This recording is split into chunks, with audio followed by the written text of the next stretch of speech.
Buenas tardes mis hermanos, hoy como otro martes volvemos acá para seguir con las enseñanzas del maestro acá Marcos, que seguimos con la palabra, seguimos viendo el libro de Efesios, por lo que estoy viendo, capítulo 4 ya arrancaría, ¿no?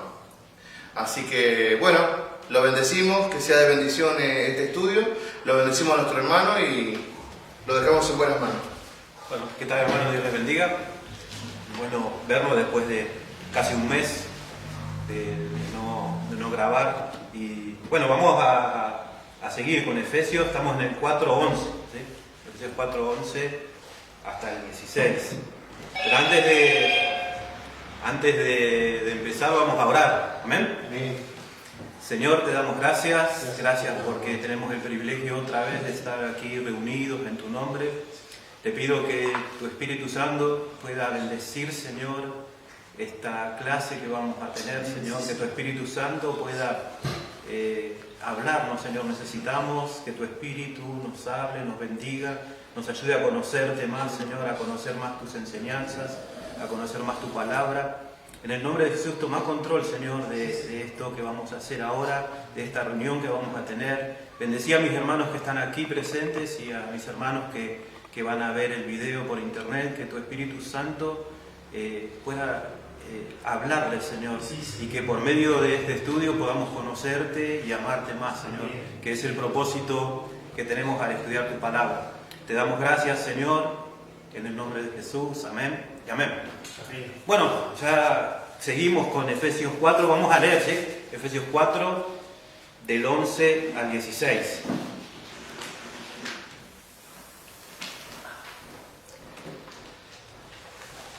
Amén. Leemos, dice, y él mismo constituyó a unos apóstoles, a otros profetas, a otros evangelistas, a otros pastores y maestros, a fin de perfeccionar a los santos para la obra del ministerio, para la edificación del cuerpo de Cristo, hasta que todos lleguemos a la unidad de la fe y del conocimiento del Hijo de Dios, a un varón perfecto, a la medida de la estatura de la plenitud de Cristo, para que ya no seamos niños fluctuantes, llevados por doquiera, de todo viento de doctrina, por estratagema de hombres que para engañar emplean con astucia las artimañas del error, sino que siguiendo la verdad, en amor crezcamos en todo, en aquel que es la cabeza, esto es Cristo, de quien todo el cuerpo, bien concertado y unido entre sí por todas las coyunturas que se ayudan mutuamente, según la actividad propia de cada miembro, recibe su crecimiento para ir edificándose en amor. Amén. Bueno, acá este pasaje muestra, ¿no?, cómo tendría que ser una iglesia funcionando correctamente, ¿sí? Una iglesia que funciona según como Dios quiere. ¿Se acuerdan? Ya habíamos dicho que Corintios muestra a la iglesia como es en realidad, ¿no? Como con problemas, con divisiones, con gente que quiere sobresalir, con gente que no lo dejan participar, con gente que no quiere participar. Pero Efesios nos muestra a la iglesia como Dios la quiere, ¿sí? Acá Pablo en estos versículos nos habla de cómo podemos reconocer una iglesia madura, ¿sí? Una iglesia que tiene madurez espiritual, una iglesia crecida, ¿no? Y una iglesia no solamente crecida, sino que va también camino a la perfección total, que es llegar a ser como Jesús, que es el propósito. Nosotros estamos en la iglesia con ese propósito, ¿no? El propósito, dice la Biblia en varios lados, dice Pablo también, ¿no?, que es que lleguemos a ser a la imagen de Jesucristo.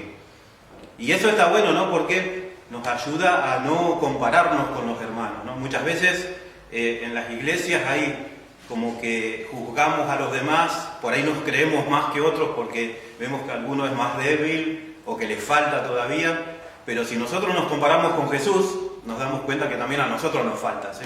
Así que eso trae humildad al corazón, porque si nosotros vemos lo que nos falta para llegar a ser como Jesús, no sé si a ustedes les falta, no, creo que, pero el propósito de la iglesia es ese, ¿sí? Formar un montón de personas, un montón de hijos que como en Romanos dice que seamos todos hechos a la imagen de su Hijo Jesucristo, para que Él sea el primogénito en medio de muchos hermanos.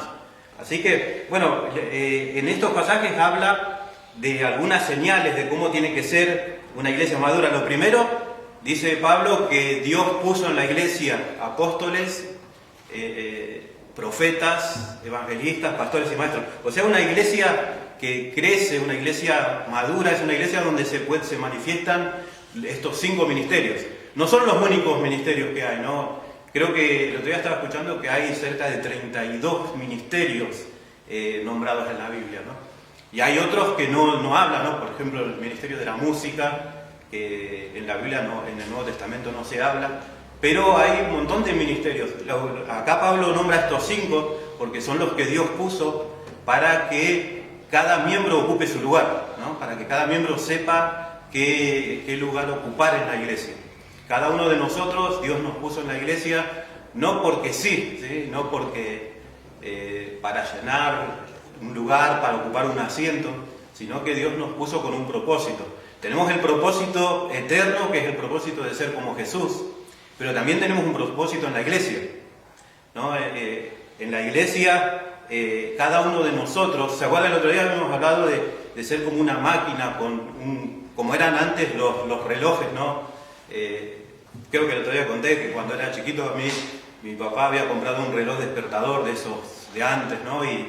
Y a mí me gustaba desarmar, ¿no? El problema es que después no sabía armarlo, ¿no? Pero a mí me gustaba ver adentro cómo funcionaban todos los engranajes, ¿no? No era ni a pila, ni eléctrico, nada, ¿no? Era todo mecánico. Y adentro tenía un montón de engranajes que hacían que el reloj ande, ¿no? Que ande el minutero, que ande el segundero, que ande la alarma, ¿no? Y todo era mecánico y y tenía un montón de partecitas adentro, y eso hacía que ese reloj funcione correctamente, ¿no? Y eso es lo que es la iglesia, ¿no? Cada uno de nosotros somos un engranaje dentro de la iglesia. Para que la iglesia funcione correctamente, cada uno de nosotros tiene que ocupar el lugar. Si no, la iglesia no va a funcionar como Dios la creó para que funcione, ¿no? Pablo en este pasaje más adelante dice, ¿no? que la iglesia va a crecer cuando cada miembro ocupe su lugar, ¿no? Si los miembros de la iglesia no están decididos a ocupar el lugar que Dios les dio, la iglesia no va a recibir. Es como cada uno de nosotros tenemos algo para dar, ¿no? La iglesia es el todo, ¿no? Y cada uno de nosotros somos como porciones, ¿no? Y cada uno de nosotros tenemos algo para llenar ese todo. Cuando nosotros no damos lo que tenemos, a la iglesia le falta algo, ¿no? Así que, y no hay ninguna, Pablo dice que a cada uno de nosotros nos fue dado un don, ¿sí? No es que Dios le dio dones solamente a los líderes, o a los pastores, o a los profetas, apóstoles, sino que Dios le dio dones a cada uno de la iglesia. Y es el deber nuestro saber cuál es nuestro ministerio. Acá Pablo habla de estos 5, le vuelvo a repetir, nombra estos 5 nomás porque son los que Dios usa para que cada uno de los miembros sepa qué ministerio tiene. Y no solamente para que sepa, sino para capacitarlo. Amén. El primer don que vemos acá, del que habla Pablo, es el del apóstol. Apóstol, acuérdense, quiere decir enviado, ¿sí? El apóstol es el que hace crecer la iglesia, pero en extensión, ¿sí? O sea, por ahí no tanto en número, aunque sí hace que haya creyentes convertidos, pero el apóstol es el que extiende a la iglesia, no sé si se entiende, ¿no? Cada uno de los apóstoles de Jesús, hoy estaba mirando un poquito, hizo honor a su nombre, ¿no? La mayoría de los apóstoles murieron todos mártires, pero casi ninguno murió en Jerusalén, ¿eh? Solamente Santiago, el hermano de Juan, y Jacobo, el hermano de Jesús, ¿no? Ellos murieron en Jerusalén, pero todos los demás, por ejemplo, Mateo murió en Etiopía, ¿sí? Lo mataron a espada, ¿no? Marcos murió en Alejandría, en Egipto. Lucas murió en Grecia. Bueno, Juan murió de viejo, ¿no? Fue el único que... Pedro fue crucificado en Roma, ¿sí? Santiago es el que dice que lo subieron, él fue líder de la iglesia de Jerusalén, y como castigo los judíos lo subieron al pináculo del templo y lo tiraron de ahí arriba, ¿sí? Y esa fue la forma de... Santiago el Grande, el hijo de Zebedeo, murió decapitado. Eso está en Hechos, ¿no? El único apóstol que nos dice la Biblia cómo murió está en Hechos, ¿no? Que lo mandó a matar Herodes, que le cortaron la cabeza. Bartolomé, que también es conocido como Natanael, murió en Armenia, ¿sí? Murió, lo castigaron tanto con latigazos que terminó muriéndose. Andrés murió también en Grecia, en una cruz con forma de X. Vieron que, no sé si en los ferrocarriles, cuando uno va a cruzar la barrera, que hay una cruz que se llama la cruz de San Andrés. No sé si saben. Sí, por eso, ¿no? Porque Andrés murió crucificado así. Tomás murió en la India, ¿sí? Fue en uno de sus viajes para establecer iglesias, murió atravesado por una lanza. Judas murió a flechazos, no se sabe bien dónde murió. Matías, que fue el que reemplazó a Judas, murió apedreado y decapitado. Pablo murió en Roma, ¿sí? Decapitado. O sea, todos los apóstoles hicieron honor a su nombre. Acuérdense, el apóstol es un enviado, ¿no? Acá Pablo no quiere dar una lista jerárquica, ¿no? Un orden jerárquico. No es que el apóstol es más, después el profeta es un poco menos, después el evangelista es un poco menos, después está el pastor, después está el maestro. Acá lo que hace Pablo es dar una lista de orden de llegada, ¿no? El primero que establece una iglesia en un lugar donde nunca se predicó, ese es el apóstol, ¿sí? El que va a predicar a un lugar donde nunca se predicó el evangelio. Nosotros en la Iglesia Pentecostal de Santidad tenemos, por ejemplo, a la hermana Dora de Pazuelo, ¿no? Que ella vino de Canadá en un momento donde acá no había muchas iglesias evangélicas, vino a establecer iglesias, ¿no? Así que a pesar de que a ella nunca la llamaron apóstol, cumplió la función de apóstol, ¿no? Por mucho tiempo no se los quiso llamar apóstoles, ¿no? Porque es como que daba temor usar ese nombre y se los llamó misioneros, ¿no?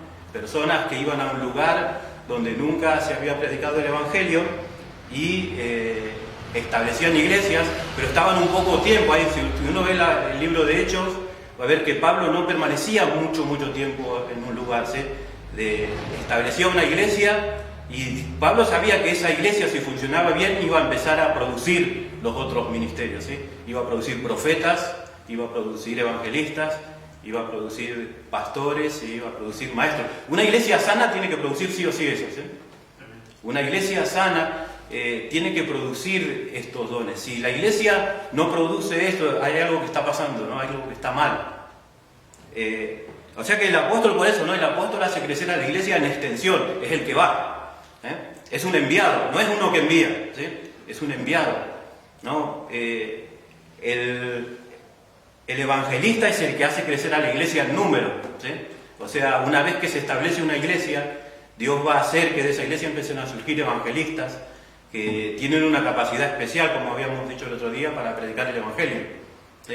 Personas que tienen un poder de convicción del Espíritu Santo, ¿no? Y un poder para predicar el evangelio con claridad, ¿no? Así que ese es el don de evangelistas. Son personas aparte que están constantemente queriendo salir afuera a evangelizar, ¿no? Tienen dentro de sí ese don, ¿sí? O sea, no es tanto de crecer en extensión el evangelio, sino de hacerlo crecer en número, ¿no? Después está el pastor, que es el que cuida a los creyentes. ¿Se acuerdan que el otro día habíamos hablado que una persona es salva no cuando acepta a Jesús, ¿sí?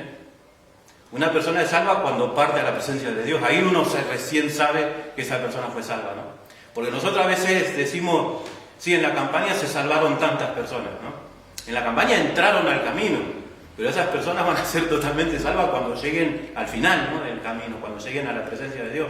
Y por eso el apóstol y el evangelista traen personas a la iglesia para que el pastor las cuide, ¿sí? Para que lleguen a ese final, ¿no? Cuando lleguen al final de su carrera y lleguen a la presencia de Dios. Ahí recién uno puede decir, sí, la verdad que esa persona fue salva, ¿no? Porque en el camino pueden pasar un montón de cosas. Por eso está el pastor, ¿sí? El pastor es la persona que cuida, que ve venir el peligro y defiende a las iglesias. La Biblia dice que el buen pastor da su vida, ¿no? Hablando de Jesús, pero también hablando de los pastores, ¿no? El pastor verdadero está dispuesto a dar su vida y cuando ve venir el peligro es capaz de exponer su propia vida por esas almas, ¿sí? Por eso hoy en día quizás el pastor es un título, ¿no? Pero en sí el pastor no tendría que ser, es un don, es un ministerio que hay que tener, ¿no? El pastor tiene una preocupación especial por las personas de la iglesia. Es una persona que no puede estar tranquilo, ¿no? Y por eso vemos los pastores que están constantemente visitando, que están constantemente ayudando a la iglesia. Y después está el maestro, que es el que ayuda a los creyentes a crecer, ¿no? En conocimiento y en el conocimiento de Dios. Y por último está el profeta, que lo puse a lo último porque es uno de los ministerios más complicados que hay a veces, ¿no? Pablo dice que el profeta está para edificar, o sea, guiar a la iglesia a hacer lo correcto, ¿no? El profeta habla cuando hay que tomar decisiones específicas. Hay decisiones que son generales, que están en la Biblia, y que no hace falta consultar a un profeta, ¿sí? Por ejemplo, un chico que quiere ponerse de novio y la chica no es creyente, ¿no? ¿Tiene que ir a un profeta a preguntarle si tiene que hacerlo o no? No, porque la Biblia dice que no se unan en yugo desigual con los incrédulos, así que, pero hay momentos cuando hay que decidir cosas que son más específicas, ¿no? Por ejemplo, si una iglesia se tiene que establecer en un lugar, que un profeta, por medio de Dios, ¿no? Que Dios use al profeta para decir dónde se tiene que establecer la iglesia, ¿no? Son cosas específicas, ¿no? El profeta edifica, o sea, guía a la iglesia a hacer lo correcto, lo que Dios dice para que pueda crecer, ¿no? La iglesia. El ministerio del profeta es un ministerio complicado también porque está puesto para exhortar, ¿no? Yo estaba viendo una serie, ¿no? Acerca de la vida del profeta Elías, ¿no? Y los profetas en el tiempo de Israel, cuando Israel empezó a desviar su camino, no la pasaban bien, ¿no? Porque ellos tenían que exhortar al pueblo a volver a la palabra de Dios, ¿no? Uno de los deberes del profeta es traer la palabra de Dios. Cuando el pueblo se empieza a desviar, el profeta, Dios le va a dar palabra para exhortar al pueblo a que vuelva al camino. O sea que es el que motiva. Exhortar también es motivar, es corregir, es alentar, ¿no? Es enseñar a hacer las cosas como Dios quiere que se hagan, ¿no? Ese es el deber del profeta. También dice la Biblia que es consolar, o sea, traer tranquilidad a la iglesia, ¿no? Cuando hay persecución, cuando las cosas no salen por ahí como quisiéramos, ¿no? Y a veces es necesario que Dios nos hable y nos consuele, ¿no? Cuando hay cuando hay persecución, cuando hay enfermedad, cuando hay otras cosas así, ¿no? Es necesario que Dios, por medio de un profeta, consuele a la iglesia. O sea, el profeta direcciona a la iglesia en cosas específicas. Acuérdense, tenemos que saber una cosa, ¿no? Yo una vez escuché a un hermano que dijo algo así, ¿no? Que casi el 80 o 90% de las decisiones que tenemos que tomar están en la Biblia. El otro 10%, para eso necesitamos un profeta, ¿sí? Pero el problema es que la mayoría de la gente, en vez de leer la Biblia y quiere ir no sé si cuando hay un profeta en algún lugar se llena de gente, ¿no? Porque todos quieren que le digan, y la mayoría de las cosas que preguntan o que quieren que le digan ya están en la Biblia, ¿no? Solamente hay un 10% quizás que tenemos que, por ejemplo, un misionero que tiene que decidir, ¿no? Dónde establecer una iglesia, es por ahí necesita un profeta que le diga en qué lugar, en qué pueblo, pero es algo específico, ¿sí? Algo que se necesita ahí, pero la mayoría de las cosas ya las tenemos en la Biblia, ¿sí? Así que no necesitamos, es un ministerio que se necesita, pero tenemos que recordar que tenemos la palabra profética, dice Pedro, ¿no? Tenemos la palabra profética más segura, que es la palabra de Dios. Es más, la Biblia nos dice que la palabra del profeta tiene que ser juzgada por los que escuchan, ¿no? O sea, las personas que están en la iglesia cuando un profeta habla, tienen que saber discernir si lo que dice el profeta está conforme a la palabra de Dios o no. O sea que estos son los 5 ministerios, ¿sí? Son necesarios porque para que la iglesia crezca en número necesitamos a los apóstoles y necesitamos a los evangelistas, ¿sí?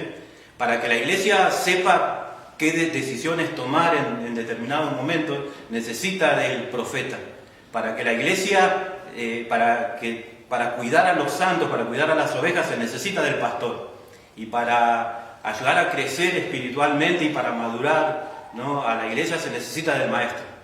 Eso es, si no existe, por eso es necesario sí o sí estos 5 ministerios, ¿no? Tenemos que tener cuidado. Más o menos en los 80 empezó un movimiento que por ahí algo de razón tiene, ¿no? Empezaron a decir que para que la iglesia crezca se necesitaban de los 5 ministerios, y es una verdad, ¿no? Y empezaron muchos pastores a cambiarse el nombre y empezaron porque decían, para que la iglesia crezca se necesitan apóstoles. Así que cambiaron su nombre, y no es ese el asunto, no es cambiar el nombre. Porque si yo soy pastor, si yo tengo el ministerio de pastor, por más que me ponga el título que sea, siempre voy a ser pastor, ¿no? Y si soy pastor y tengo el título de apóstol,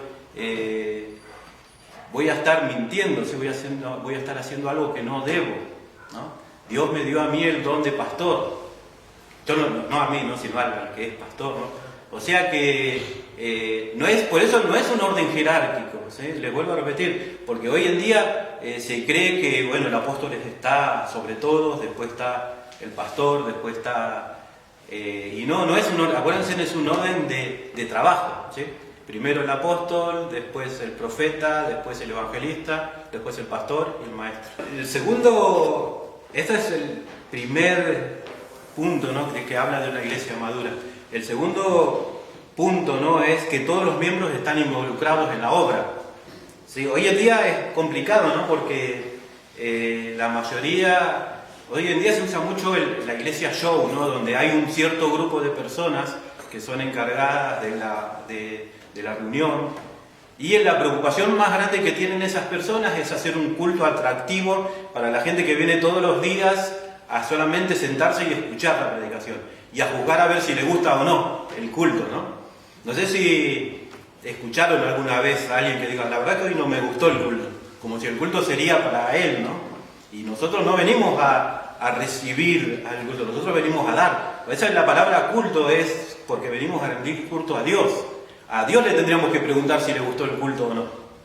¿No? Vieron que a veces, no me gustó el culto porque no cantaron la canción que a mí me gusta. No me gustó el culto porque el que predicó fue muy duro. No, porque habló de esto y porque esto otro, y no cantaron lo que... Y no es esa la cuestión, ¿no?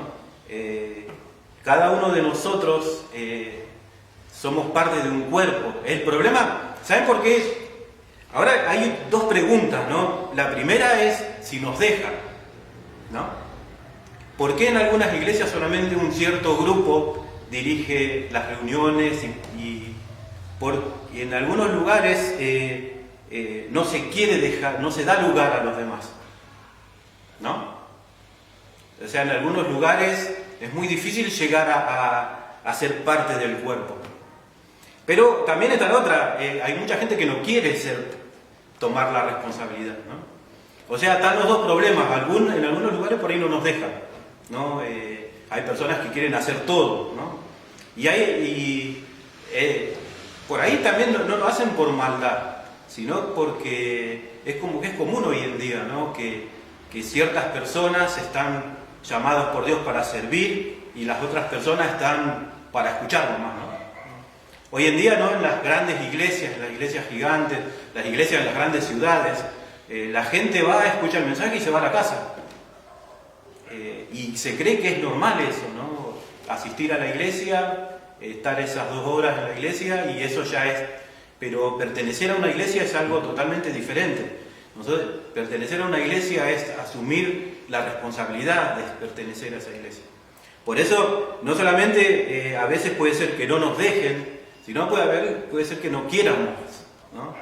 Porque es más cómodo, ¿no? Porque es más cómodo ir 2 días a la semana a la iglesia, ¿o no?, que tener que ir otros días y prepararse y participar, ¿no? Es como que mucha gente no quiere tomar mucha gente se cree que no puede hacerlo, ¿no? Mucha gente no le gusta el don que Dios le dio y no lo quiere no lo quiere llevar a cabo porque por ahí dice que me gustaría hacer otra cosa, ¿no? Eso, ¿te acuerdan? Está en Efesios, en Corintios, en 1 Corintios 14, Pablo habla de las funciones del cuerpo, y ahí habla, ¿no?, de que hay gente que no quiere poner en práctica su don porque le gustaría hacer otra cosa, ¿no? Después hay gente que se cree hombre orquesta y que quiere hacer todo y no deja que los demás participen, ¿no? Y ahí Pablo nos dice que Dios puso las partes del cuerpo como Él quiso y que todos tenemos que ocupar un lugar, que no tenemos que poner excusas. Por eso yo puse 2 preguntas, ¿no? Si nos dejan, usted a la iglesia donde usted va, ¿le dejan participar? ¿Hay posibilidades de ser algo? Amén, ¿no? Y ahora la otra pregunta, ¿usted quiere llegar a participar en la iglesia? Si, o sea, yo lo hago como una pregunta, pero no, en sí Dios no nos pregunta si queremos, ¿no? Al ponernos en una iglesia ya Dios nos puso ahí con la responsabilidad de participar. No es que podemos decidir, ¿sí? Pablo dice que el apóstol, el profeta, el evangelista, el pastor y el maestro están puestos para perfeccionar a los santos. La palabra perfeccionar es la palabra catartismos, que quiere decir remendar, preparar, restaurar, hacer apto, equipar. Remendar, ¿se acuerdan cuando Jesús llamó a los apóstoles, los primeros apóstoles, que dice que estaban remendando las redes? Remendar quiere decir dejar aptas las redes para que sirvan, ¿no?, para pescar, ¿no?, tapar todos los agujeritos, todo lo que... O sea, que sean aptas para el trabajo que tienen que cumplir las redes. O sea que uno de los trabajos de estos 5 ministerios es hacer que las personas sean aptas para el trabajo. Lo segundo también quiere decir equipar, quiere decir poner todo lo necesario para que algo cumpla su propósito, ¿no? Puede ser una habitación, puede ser un barco o lo que sea, ¿no? Es darle, por ejemplo, yo trabajo en obras, ¿no? Y el arquitecto mayormente tiene en su mente todo, ¿no? Pero uno va a una obra cuando yo soy electricista, ¿no? Y yo cuando voy, están solamente las paredes, ¿no? Antes del revoque, antes de nada, para que uno pueda aplicar las paredes, poner los caños. Pero uno ve el plano, y en el plano dice, esta es la cocina, este es el comedor, este es el baño, este es las piezas, ¿no?, los dormitorios. Y uno entra a ese lugar y todavía no tiene forma, ¿no? Es una pieza más. Pero el arquitecto dice, andá a la cocina, que ahí vas a encontrar todo, ¿no? Y uno, porque en la mente del arquitecto ya está, ¿no? Nuestro arquitecto, ¿saben quién es, no? Es Dios. En la mente de Dios ya estamos listos. Pero ¿qué falta? Falta que vayan los diferentes gremios, ¿no?, los diferentes ministerios, para ir equipando a esos creyentes para que puedan cumplir su función. Uno sabe, ¿no?, pues, que en la cocina van los tomas en determinados lugares, van los enchufes, va la instalación eléctrica para el extractor, ¿no? Va preparando todo para que la cocina llegue a ser útil. Si no, sería solamente una pieza nomás que no se diferencia de las demás.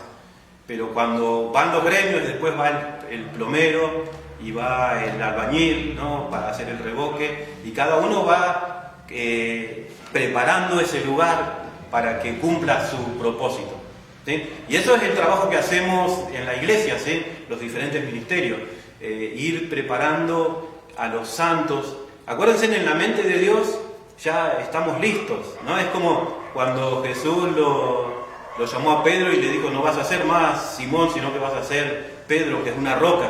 Pero Pedro en ese tiempo era cualquier cosa menos una roca, ¿no? Pedro era un junco, Simón quiere decir un junco, ¿no?, que lo llevaba el viento para cualquier lado. Pero en la mente de Dios ya Pedro estaba listo para hacer esa roca, ¿no?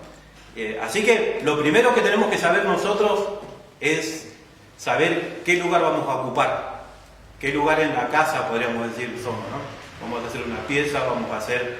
Y eso es deber del líder, ir mirando, ¿no?, a los miembros de la iglesia, porque el líder, o sea, estos ministerios, ¿no?, vuelvo a repetir, ¿no?, el apóstol, el profeta, el evangelista, el pastor y el maestro, son los que tienen que detectar los dones de cada uno. Y son los que después tienen que darle todo lo necesario para que esa persona cumpla con su ministerio. Así que es importante que se vea, ¿sí?, que estos líderes estén constantemente mirando a la iglesia para ver qué dones, porque acuérdense, Dios constantemente está mandando gente, y cuando manda gente, en la mente de Dios son dones también, ¿no? Son partes de un cuerpo, ¿no? Son miembros de un cuerpo que cada uno tiene una función.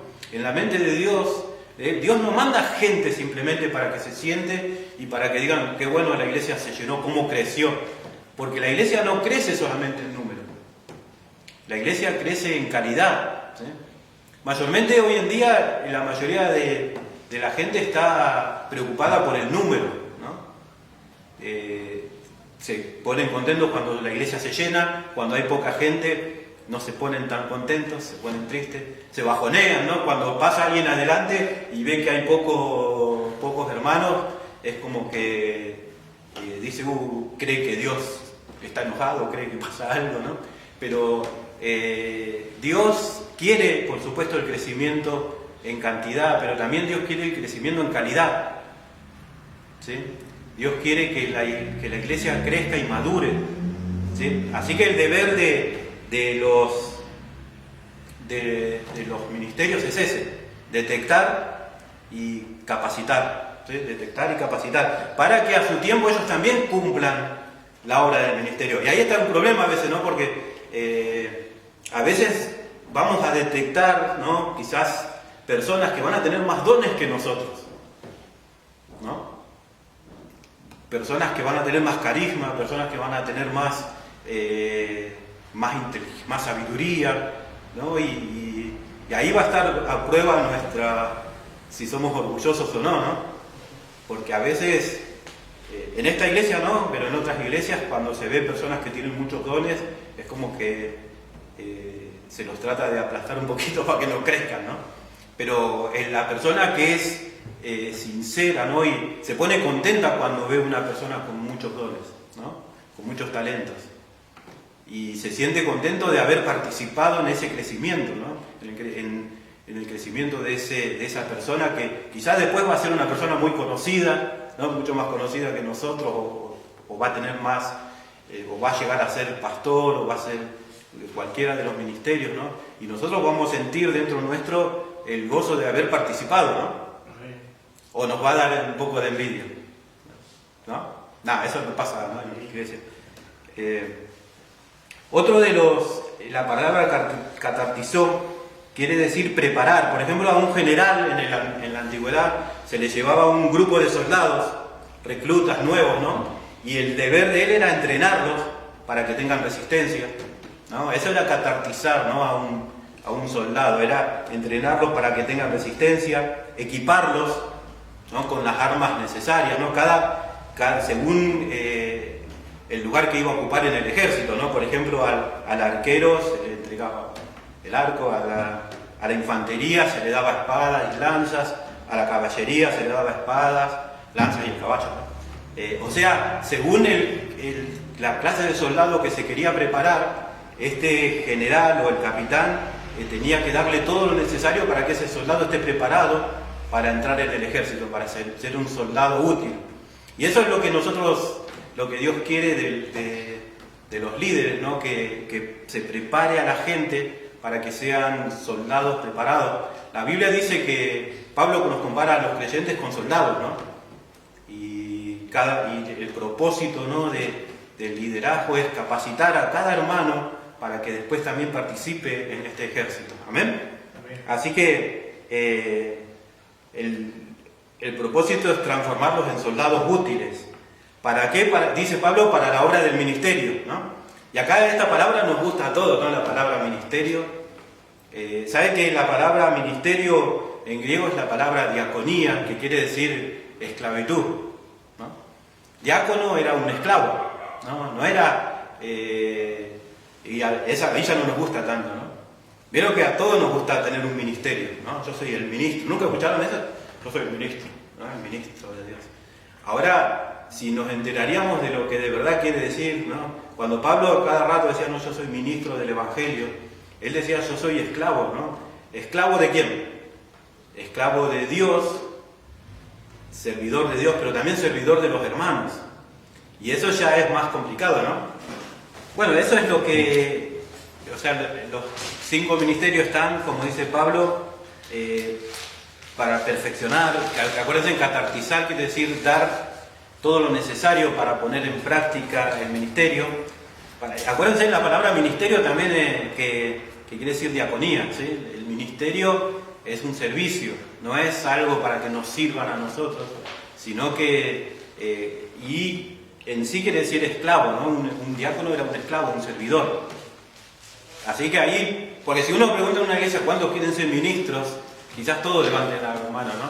Pero si le preguntan cuántos quieren ser servidores, ahí capaz que va a haber menos, ¿no? Siempre tenemos que recordar eso para que no se nos suba a la cabeza el asunto de ser ministros, ¿sí? De trabajar en la iglesia. Acuérdense que Dios no estableció un orden jerárquico para que nos mandemos unos a otros, ¿no? Sino que Dios estableció un orden de trabajo, ¿no? Así que otra de las cosas, ¿no? Dice para la edificación del cuerpo de Cristo. La palabra edificación quiere decir, la palabra es oikodome, que quiere decir, oiko es casa y dome quiere decir el techo, o sea, construir hasta terminar, ¿sí? O sea, el propósito de que Dios puso a apóstoles, profetas, evangelistas, pastores y maestros, dice, para perfeccionar a los santos, para la obra del ministerio, para la edificación del cuerpo de Cristo, para terminar, ¿sí? Para empezar y terminar, ¿sí? Por eso oikodome quiere decir empezar algo, una construcción, pero empezar y terminarla, ¿sí? Por eso quiere decir terminar hasta el techo. ¿Amén? Amén. Así que después Pablo dice, hasta que todo, ¿cuándo se terminan los ministerios? Porque creo que hay discusión acerca de si todavía corre el asunto del apóstol, del profeta. Con los evangelistas, pastores y maestros no hay problema, pero el gran problema es si todavía sigue el ministerio de apóstol y todavía sigue el ministerio de profeta. Y Pablo acá dice, ¿no?, que estos ministerios van a estar hasta que todos lleguemos a la unidad de la fe y del conocimiento del Hijo de Dios. O sea, ya llegamos a eso, todos llegamos a la unidad de la fe. Parece que estamos cada vez más divididos a veces, ¿no? Y hasta que todos lleguemos a la unidad del conocimiento del Hijo de Dios. Acá Pablo usa dos cosas, ¿no? ¿Saben que la madurez se demuestra de dos formas? Primero, que quizás es lo menos importante, ¿no?, el conocimiento intelectual. Pablo, cuando habla de la unidad de la fe, no se refiere a la fe de salvación, sino que se refiere a que todos creamos lo mismo, ¿sí? O sea, el deseo de Pablo es que toda la iglesia tenga un conocimiento perfecto de la doctrina cristiana, ¿no? Una de las pruebas de una iglesia inmadura es cuando hay inestabilidad doctrinal.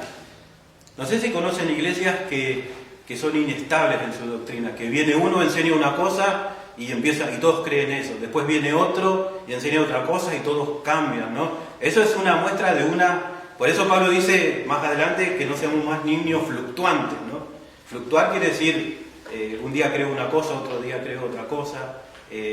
Por eso Pablo dice que Dios puso a estos ministerios para que todos lleguemos a la unidad de la fe, ¿no?, y del conocimiento del Hijo de Dios. O sea, otra de las señales de la inmadurez es tener creencias erróneas, no basadas en la Biblia, ¿sí?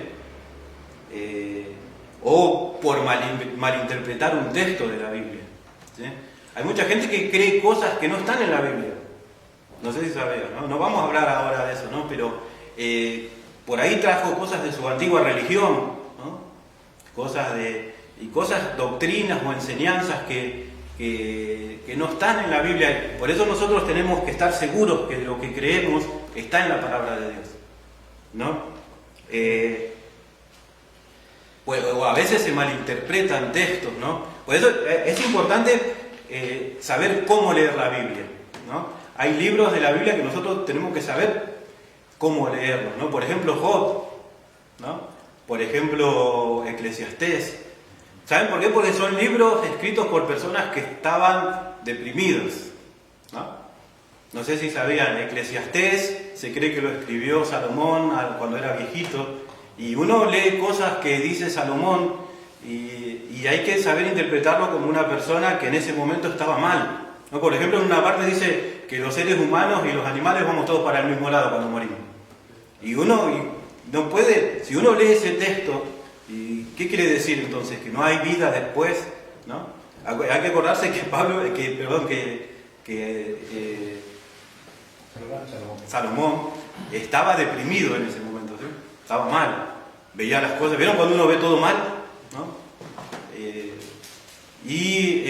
Job también, ¿no? Job es un libro que fue escrito, ¿no? Y los discursos de Job son discursos de una persona que también estaba enojada con Dios, una persona que estaba mal porque había perdido un montón de cosas. Por eso no se puede sacar doctrinas de esos libros, ¿no? Doctrinas solamente se pueden sacar de libros escritos con el fin de enseñar doctrinas, como las cartas de Pablo, como los evangelios. De libros históricos no se puede sacar doctrina, ¿no? Porque la función de los libros históricos no fue enseñar doctrina, sino contar cosas, ¿no?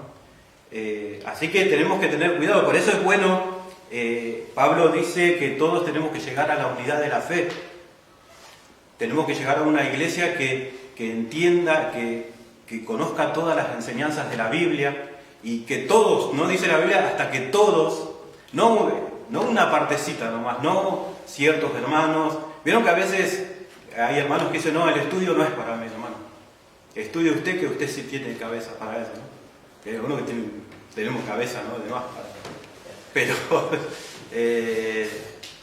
pero no, la Biblia acá dice, ¿no?, que hasta que todos lleguemos a la unidad de la fe. Ahora, a veces algunos dicen, pero ¿para qué es necesario conocer tanto, no? Y saben que muchas iglesias fueron estorbadas y fueron desviadas por falsas enseñanzas. O sea, no sé si sabían, la mayoría de las cartas de Pablo fueron escritas para corregir malas enseñanzas, ¿no? Por ejemplo, el legalismo en Gálatas, ¿sí? No lo vamos a empezar a hablar de lo que dice Gálatas, ni vamos a profundizar más, pero Pablo escribió Gálatas porque era una iglesia que empezó a caer en una falsa enseñanza que es el legalismo, ¿sí? Había personas que decían que no alcanzaba con lo que Jesús hizo para salvarnos, que había que hacer obras, que había que guardar días, que había que hacer un montón de cosas. Y Pablo por eso escribió Gálatas. Y llegó a ser tan severo Pablo que dijo que si él o otra persona predicaban un evangelio diferente, sea maldito, ¿sí?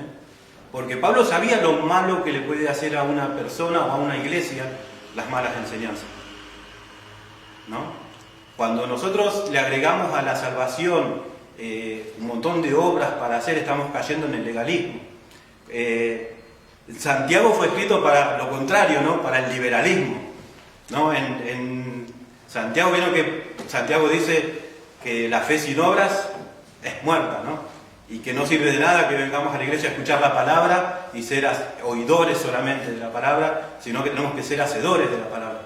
O sea, la iglesia a la cual le escribe Santiago era una iglesia de gente que iba a las reuniones, escuchaba todo el libro, pero después hacía lo que quería. Total, soy salvo por fe, decían, ¿no? Y Santiago le dice, no, miren que la fe produce obras, ¿no? La fe sin obras es muerta. Colosenses fue escrita para corregir el misticismo, ¿no? ¿Saben que la iglesia de Colosenses había sido invadida por unas personas que se llamaban gnósticos? Gnosis quiere decir conocimientos, ¿eh? Y eran personas que decían que tenían un nivel espiritual más alto que los demás, que tenían visiones de ángeles. No sé si leyeron Colosenses, ¿no? Y Pablo les dice, no se dejen engañar por esas personas, no se crean menos, porque esas personas lo que tratan de hacer es demostrar su superioridad espiritual. ¿Vieron las personas? No sé si vieron alguna persona que es muy mística, ¿no? Y que todo el día está hablando, sí, ayer estuve y soñé y esto y lo otro, y lo hacen para demostrar que ellos son, ¿no? Los gnósticos decían que eran un grupo especial que tenían una revelación especial de Jesús, ¿no? habían llegado a un nivel más alto que la mayoría de los creyentes. Y Colosenses fue escrito para corregir eso, ¿sí? Y Pablo les dice, ustedes están completos en Jesús, no necesitan nada más, no necesitan visiones, porque habla de visiones de ángeles, ¿no? De personas que veían ángeles, que decían que le comunicaban enseñanzas, personas que tenían un montón de... No sé si hay iglesias que son así, que son muy místicas. No es que esté mal, ¿no? Dios quiere que la iglesia tenga visiones, sueños, todo eso, ¿no? Pero cuando una iglesia se maneja solamente por visiones, por sueños, y no se maneja por la palabra de Dios, estamos equivocados, ¿no? Y Colosenses fue escrito para eso, ¿sí? Por ejemplo, Hebreo fue escrito para corregir la religiosidad, ¿sí? Primera y segunda de Corintios fue para corregir el liderazgo dominante, ¿no? Había líderes que querían dominar a la iglesia y que lo querían hacer solamente para ganar un número de discípulos o para ganar económicamente, ¿sí? Pero ¿se acuerdan que en la iglesia de Corinto la gente ponía a los líderes antes que a Jesús? Decía, yo soy de Pedro, yo soy de Pablo. Y Pablo decía, no, ¿quiénes somos nosotros? Somos solamente, ¿acaso murió Pablo o murió Apolos por ustedes? ¿No? El que murió con nosotros es Cristo. Él decía, yo planté, mi misión fue como apóstol, porque el apóstol plantaba, ¿no? Plantaba iglesias. Apolos regó porque Apolos era maestro, ¿no? Pero el crecimiento, ¿quién nos dio? Dios. Así que ni el que siembra es algo, ni el que riega, sino Dios que da el crecimiento. Así que ¿saben que hay iglesias donde a veces se predican barbaridades, pero si lo dice el líder, ¿no? El pastor, el apóstol, es palabra santa, ¿no? Una vez estaba escuchando un hombre que estaba discutiendo con una hermana de estas que iba a estas iglesias, ¿no? Y decía, no, pero mi apóstol dice esto, no, pero mira, la Biblia dice esto, otra cosa. Y en un momento esa mujer le dijo, ay, ¿por qué no dejas de tanta Biblia? ¿No? O sea, ponen la enseñanza de su líder antes que la enseñanza de la Biblia. Y muchas veces hasta sabiendo que lo que enseña ese líder no es bíblico, ¿no? Es increíble las barbaridades que uno ve ahora en internet, ¿no?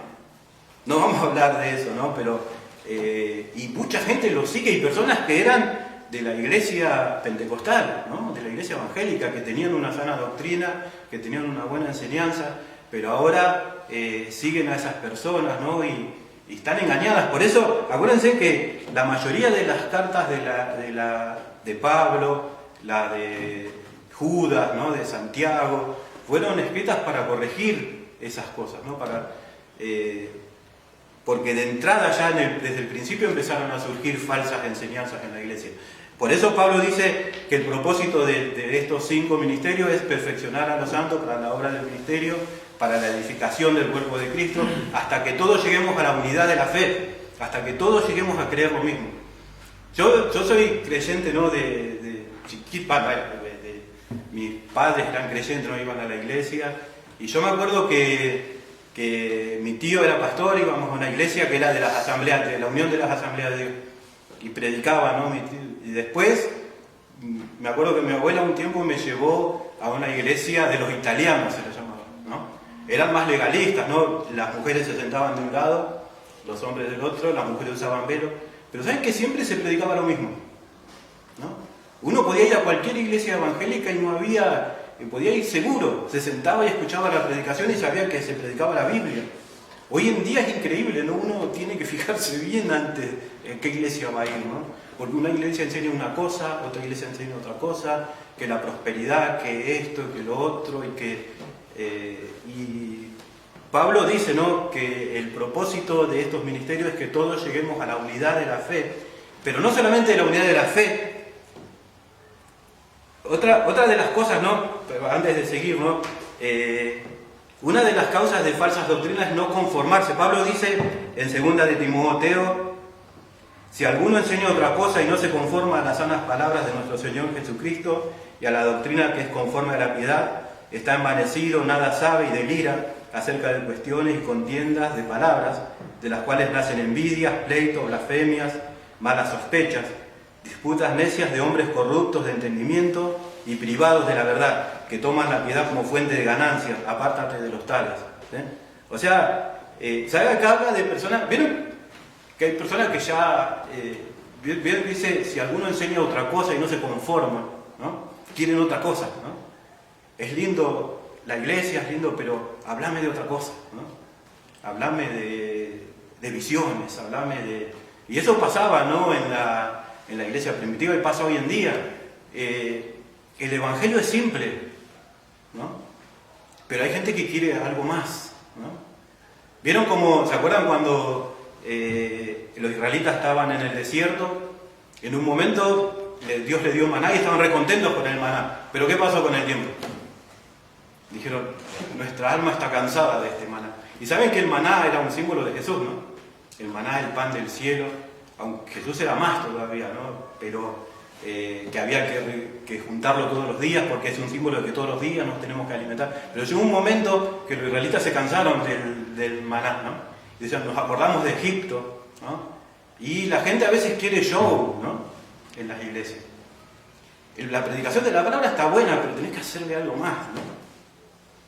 Porque como hoy en día está de moda la iglesia show, ¿no? Para mantener a la iglesia, porque es como que nos peleamos entre las iglesias por los creyentes que hay, ¿no? Así que cuando viene el creyente le tenemos que prestar una linda reunión, ¿no? Algo bueno. Así que no, está bien, le predicamos la Biblia, todo, pero algo más le tenemos que hacer. Hay iglesias hoy en día donde se baila, ¿no? Donde se hacen un montón de cosas, ¿no? Porque la gente no se conforma con Jesús, no se conforma con la Biblia, quiere algo más, ¿no? Y la Biblia, por eso Pablo decía, ustedes están completos en Él, no necesitan nada más, ¿no? No busquen algo más, no busquen, porque ya teniendo a Jesús tienen todo, ¿no? Si tenemos una relación personal con Jesús, ya no necesitamos nada más. Y otra de las cosas es que todos lleguemos a la unidad de la fe y del conocimiento del Hijo de Dios. La palabra conocimiento es la palabra epignosis. Epi quiere decir completo, pleno, ¿sí? Y gnosis quiere decir conocimiento. Dice, hasta que todos lleguemos a conocer completamente a Jesús. Hasta que todos, quiere decir, es un conocimiento total, un conocimiento experimental. No que me contaron o que me dijeron, sino yo lo conozco a Jesús, ¿no? Yo tengo una relación personal con Él. Es un conocimiento profundo del Señor. Cuando nosotros vinimos al Señor, todos hemos tenido un encuentro con Dios, ¿no? No sé, todos, ¿no? Es necesario, ¿sabían que para entrar a la iglesia hay que tener un encuentro con Jesús, ¿no? ¿Sabían? ¿Puede haber gente en la iglesia que no haya tenido un encuentro con Dios? No, porque Jesús dijo, bueno, que venga a la iglesia, ¿no? La iglesia, digamos, los creyentes, ¿no? El cuerpo de personas salvas, ¿no? Jesús dijo que la única forma de entrar a la iglesia es a través de la puerta, ¿no? Y dijo, yo soy la puerta, ¿no? Así que no se puede entrar sin haber conocido a Jesús, ¿no? Pero la Biblia nos enseña que tenemos que ir profundizando cada día más en el conocimiento de Jesús, ¿no? Cada vez tenemos que conocerlo más. ¿Se acuerdan? También la iglesia de Éfeso era una iglesia que se preocupó por conocer mucho de la palabra, pero se olvidó de conocer a Jesús, ¿no? Y Jesús le dijo en Apocalipsis, dejaste tu primer amor. Así que muchas veces pasa eso, ¿no? Nos dedicamos a estudiar la Biblia, nos dedicamos a estudiar la doctrina y nos olvidamos de buscar conocer más a Jesús.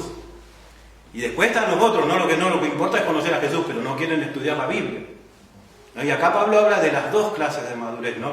La madurez intelectual, de conocer. Y es importante, le vuelvo a repetir, porque las iglesias que no tienen madurez en cuanto a la doctrina son fáciles de desviar, y el desviar a una persona puede hacer que esa persona se pierda, ¿sí? Por eso Pablo se enojó tanto con los Gálatas, ¿no? Pablo, no sé si leyó Gálatas, ¿no? Pero Gálatas empieza con un saludito y ya enseguida Pablo empieza a retarlo. Pablo estaba indignado con los Gálatas porque Pablo sabía que ese poquito, ¿no? Él decía, tengan cuidado porque un poco de levadura leuda toda la masa, ¿no? Un poco de religión termina construyendo una gran religión fría, lejana a Dios, ¿sí? Así que Pablo se indignó con los Gálatas. y se indignaba con los judaizantes, ¿no?, que iban atrás de Pablo enseñando religión, porque puede hacer que las personas pierdan la salvación. Una mala enseñanza puede hacer que la gente se aparte de Dios. Porque si yo creo que yo soy salvo por hacer cosas y no por mi relación personal con Jesús, es complicado, ¿no? Por eso Pablo dice, no, hasta que todos lleguemos a la unidad de la fe. Pues es importante que en la iglesia se estudie la Biblia, que en la iglesia se conozca la Biblia, que todos, desde el más chiquito al más grande, puedan tener tiempo de estudio. Pero también es importante que cada uno conozca a Dios. ¿Cómo es su oración? ¿No? Una de las formas de ver si conocemos a Dios o no es cuando oramos, ¿no? ¿Cuánto se duerme cuando ora?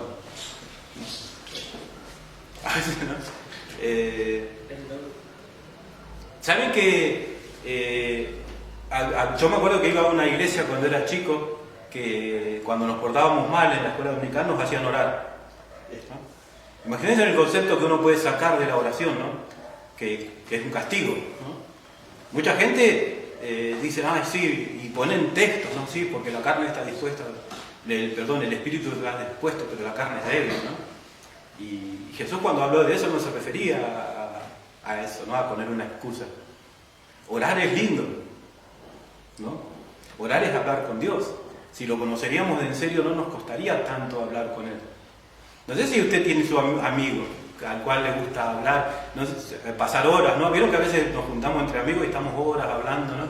Y si conoceríamos a Jesús de en serio, pasaríamos horas hablando con Él, ¿no? Imagínense, es hablar con la persona más importante del universo, ¿no? No es hablar con cualquiera. A veces no hablamos y estamos medio como dormidos, nos ponemos a pensar en otra cosa, ¿no?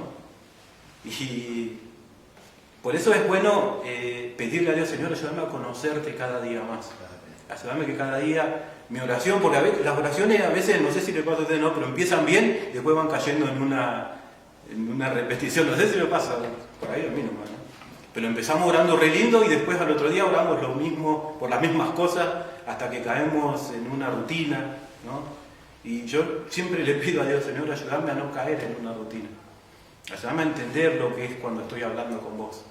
Ayúdame a conocerte más. Ayúdame a estar dispuesto, porque conocer a Jesús es estar dispuesto a dar la vida por Él, ¿no? ¿Se acuerdan? Hay un hombre, discípulo de Juan, que se llamaba Policarpo, que tenía 86 años y lo condenaron a morir quemado, ¿no? Él decía, el que lo estaba por condenar, le dijo, ¿por qué no maldecís a Dios y listo? ¿No? Era muy fácil, imagínense, ¿no? Total, maldecimos a Dios y que cuando vamos a casa, perdón, pedimos perdón, ¿no? ¿Saben lo que dijo Policarpo? Yo por 70 años lo serví al Señor y Él nunca me falló. ¿Cómo lo voy a maldecir a mi Señor? Y lo quemaron, ¿no? Un viejito de 86 años murió quemado porque conocía a Jesús, ¿no?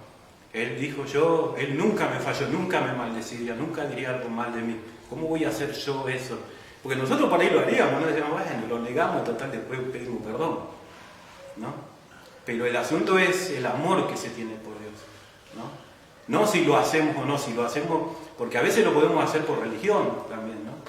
Vieron que Pablo dice, si yo entregase mi vida por otros, pero lo hago sin amor, no sirve de nada, ¿no?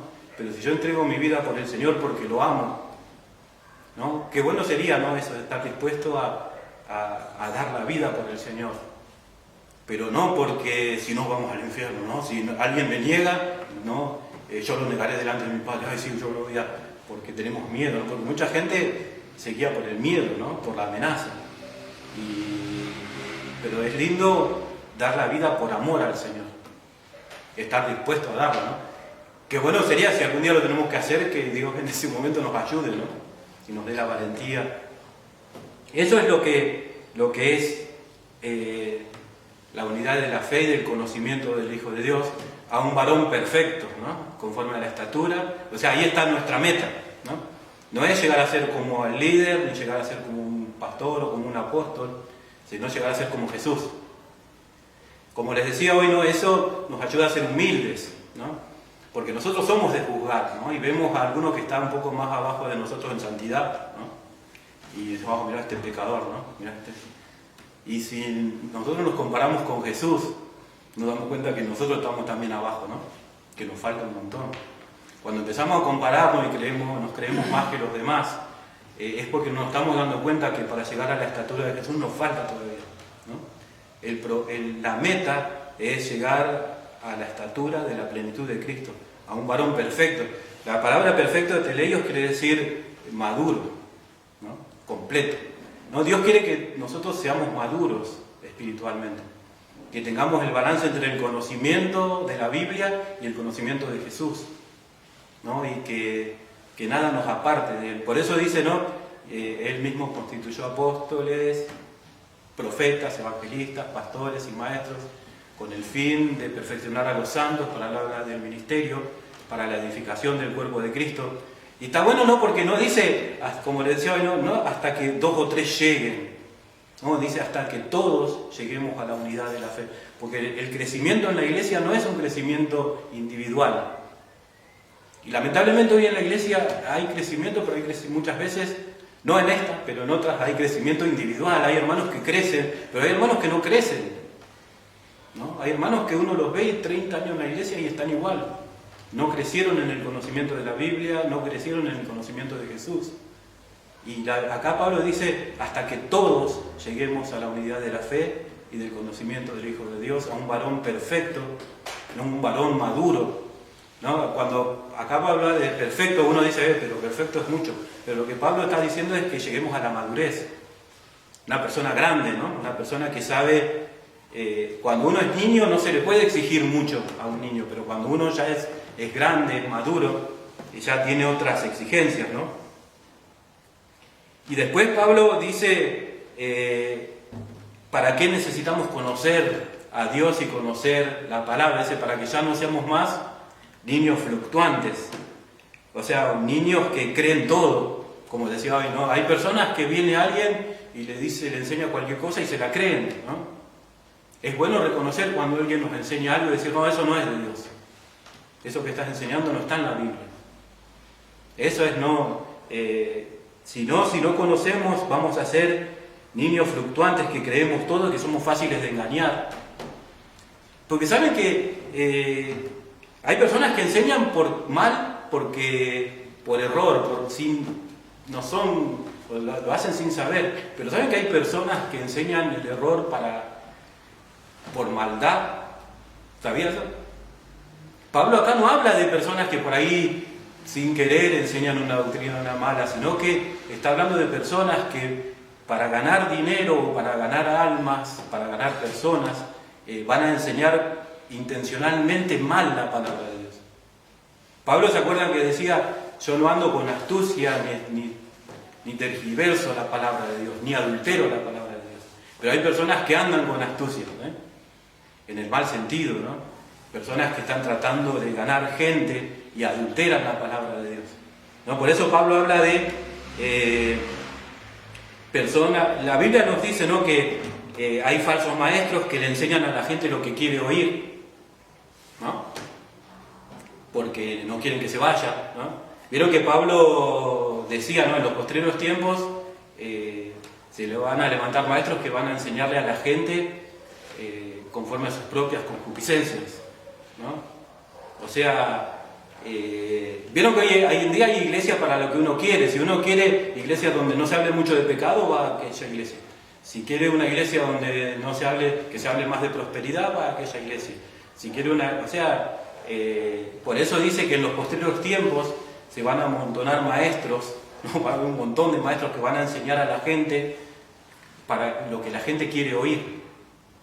No la verdad, sino que lo que la gente tiene, dice, teniendo comezón de oír, ¿no? Teniendo ganas de oír, se van a amontonar maestros que van a enseñarle a la gente conforme a su propia concupiscencia.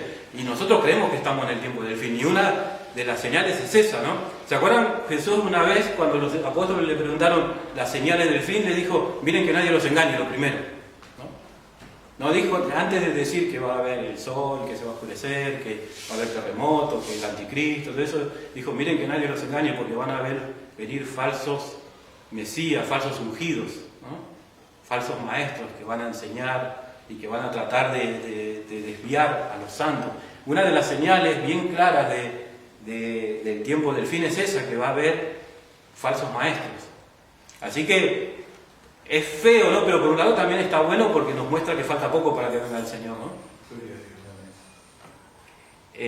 Personas que tuercen la palabra de Dios para ganar seguidores y para tener ganancias deshonestas. Dice, ¿cómo es? Por estratagema de hombres que para engañar emplean con astucia. La palabra astucia quiere decir destreza, habilidad o astucia, ¿no? Personas que están preparadas, que saben cómo engañar a la gente. Y la palabra artimaña quiere decir metodeia, o sea, que es truco, una parodia, un método, una trampa elaborada. No es que dicen lo que se le viene a la mente, sino que planifican cómo mentirle a la gente. ¿Vieron que hay iglesias donde cada domingo inventan algo nuevo para atraerla? Antes nosotros podíamos decir, sí, son los brasileños, ¿no?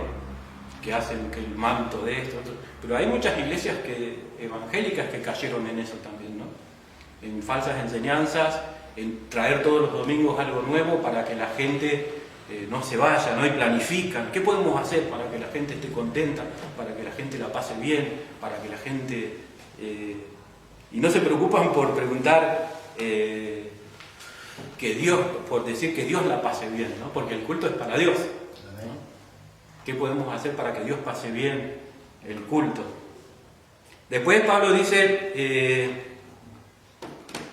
hasta que todos lleguemos a la unidad de la fe y del conocimiento del Hijo de Dios, a un varón perfecto, conforme a la estatura de la plenitud de Cristo, para que ya no seamos más niños fluctuantes, llevados por cualquier viento de doctrina, ¿no? Niños que van de acá para allá, por estratagema de hombres que para engañar usan con astucia las artimañas del error, sino que crezcamos en todo, en aquel que es la cabeza, esto es Cristo Jesús. ¿Sabe que Pablo dice que tenemos que seguir la verdad en amor? ¿Sabe que acá Pablo dice,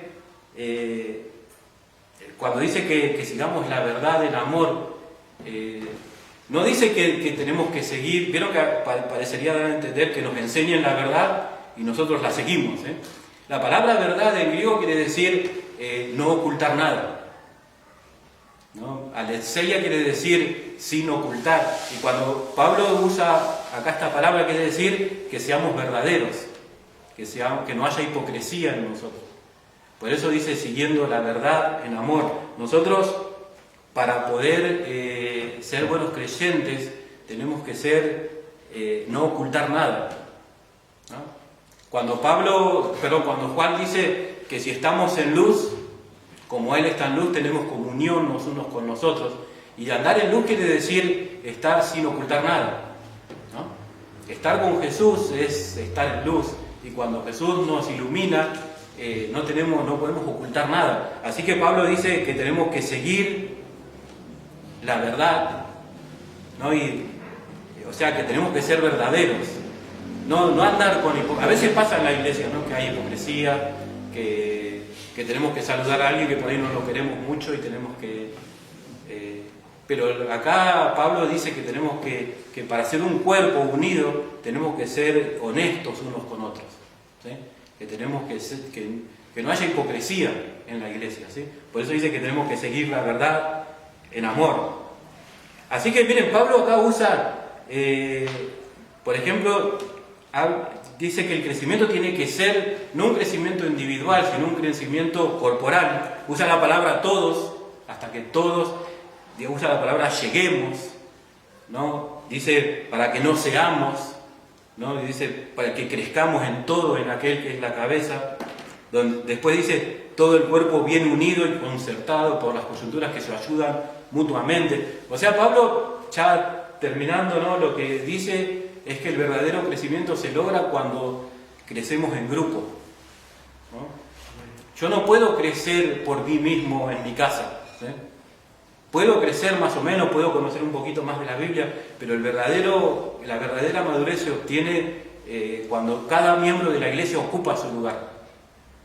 Por eso dice que los miembros de la iglesia se ayudan mutuamente, ¿no? Según la actividad propia de cada miembro, recibe su crecimiento para ir edificándose en amor. O sea, cuando cada miembro de la iglesia ocupe su lugar, ¿no? Y nos ayudemos unos a otros, ahí recién va a haber un crecimiento espiritual verdadero, ¿no? Como decía, ¿no? Efesios muestra el propósito de Dios para la iglesia, ¿no? Corintios muestra a veces lo que es la iglesia de verdad, ¿no? Y nosotros tenemos que decidir qué iglesia queremos. Una iglesia como Corintios, que estaban todos peleados, que se peleaban por ver quién tenía más dones que quién, que otro. Somos una iglesia donde todos nos ayudamos a crecer. ¿Yo me preocupo por crecer yo mismo o me preocupo porque todos podamos crecer? No, ahí esto creo que es algo que a veces pecamos todos, ¿no?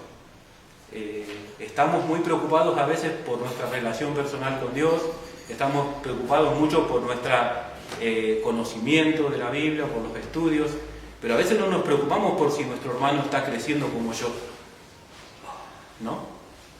Y es necesario que todos podamos crecer parejos, que todos podamos crecer a la vez, ¿no? Somos un cuerpo y la cabeza es Cristo, ¿no? Y la cabeza ya está desarrollada, pero el cuerpo va creciendo de a poquito, ¿no? Por eso es que crezcamos en todo, en aquel que es la cabeza, ¿no? O sea, todo el cuerpo tiene que crecer parejo. Un cuerpo sano crece parejo, no crece más una parte que otra, ¿no? Un cuerpo sano crece todo junto, ¿no? Un cuerpo sano se preocupa, ¿no? Si yo me pego un martillazo en el dedo gordo, no digo, bueno, ¿para qué te pegás, no? No me importa, me duele, ¿no? Todo un cuerpo sano, cuando una parte del cuerpo se duele todo el cuerpo, ¿no? Eso es lo que Dios quiere, ¿no? Que de la iglesia, que todos podamos ocupar el lugar y que todos podamos preocuparnos, es bueno preocuparme por mi relación personal, porque es mi responsabilidad, ¿no? Por mi relación personal con Dios. Es bueno preocuparme por el estudio de la Biblia, por mi conocimiento de la Biblia, pero la Biblia nos enseña que también tenemos que preocuparnos porque todos lleguemos a madurarse, que todos lleguemos a conocer a Dios. Y eso sería la iglesia perfecta, ¿no? La iglesia como Dios la quiere. Y no es imposible, ¿no? Porque si Dios permitió que Pablo escriba el libro de Efesios, no es porque dijo, bueno, Pablo escribí, cualquier cosa total no importa. No, si Dios permitió que Pablo escriba este libro, es porque Dios sabe que se puede, ¿no? Es responsabilidad de los apóstoles, los profetas, los evangelistas, los pastores, los maestros, ¿sí? Están puestos para llegar a eso, para que todos lleguemos, ¿no? a ser como Jesús. Miren qué lindo, ¿no? A veces queremos ministerios, ¿no? Porque creemos que cuando tengamos ministerio vamos a ser reconocidos, vamos a estar... Y es una responsabilidad, ¿no? Es algo, un peso grande que tienen las personas que ocupan estos lugares, ¿no? Porque ellos tienen la responsabilidad de capacitar a los santos para que ocupen también un ministerio y para que lleguen a crecer y conocer a Jesús. ¿Amén?